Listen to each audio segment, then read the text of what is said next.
For TraderInsight.com, I'm Adrian Manns, and it's time for your daily dose of the doctor. Let's take a look at a recent trade in the triple Qs, the Power Shares QQQ Trust. This, of course, is from the NASDAQ Scalper Trading Service, and as you know, the Qs are on there just about every day, as is Apple.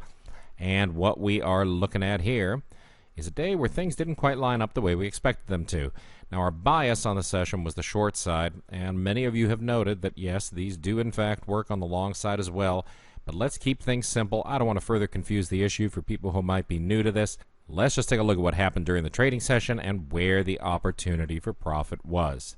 So the first thing that we see is that the price opened below our entry lines, right, below the 93.09 entry line, which was a short sale line. We were looking to come down through there, head to 92.75. That wasn't going to happen. We got up above 93.09, 93.27. These are all the levels from the trading plan, and then came up here and bumped this 93.48 level. Now, if you're an aggressive trader, you can rest a stop right at that line. A sell short stop there would get you short 93.48. Price pokes a couple pennies above. We got about 4 cents above that line, and then hammers right down to our profit target before reversing, making the move higher, making a nice clean inverted check mark entry. That's a non-aggressive entry, right? But in this case, didn't work out. Got down 50% of the distance to the target. You got to the point where you're going to trail your stop at break even, turned around and stopped us out right at the break even line. Now, there are other opportunities here. I put these pivot lines on the trading plan every single day for a reason. Those are further inflections. Once we get up to that 93.77 pivot, you should immediately be thinking about a potential move back down to this 93.48 line. And in fact, we see 3 or 4 opportunities here where price just makes these nice sweeping moves back up into that pivot line and makes a move back down towards that 93.48.